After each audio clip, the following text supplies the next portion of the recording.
What is the worst health advice you've been given? I was not the recipient of this advice, but I had a coworker proudly say how small her new grandchild was when they were born and that her daughter smoked her whole pregnancy to try and have a smaller baby. This was in like 2010, not the 1960s for reference. ETA, smoked cigarettes. Clarified since that can mean more than one thing. Was sick for a year in my late teens. Saw multiple specialists to find the cause. Experimented with diet. Saw a naturopath that did some electric pulse testing that apparently gave indicators of organ health.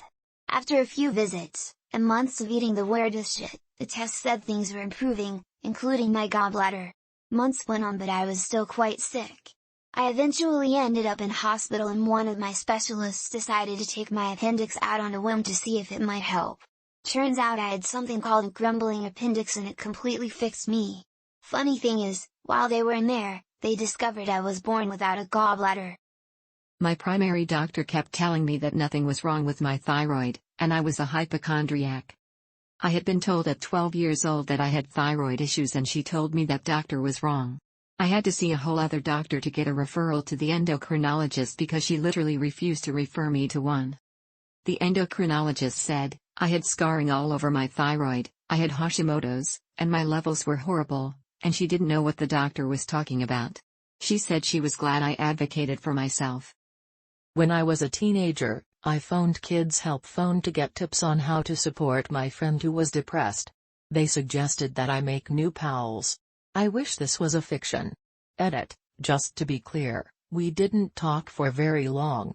It was some time ago, and I stated that my buddy had been having trouble. She was depressed, lacking motivation, and withdrawing from people. I asked her what I could do to help. Let her sort it out on her own and find new friends was the only advice they offered me. That is all. I don't think there's anything to misunderstand or misread. But we stayed friends, and she's okay now. Just push through whenever you're sick. If you can get to a doctor's office for a doctor's certificate, you can get to school/college/work. If you have pale skin, get just a little sunburned every day so that your skin will learn to get a tan.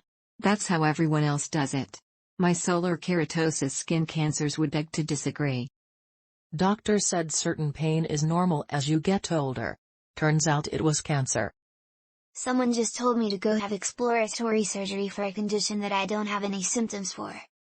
When I had an urinary tract infection, someone told me to wash my vagina with vinegar. The school nurse telling me to tilt my head back for a bloody nose. That was an awful experience.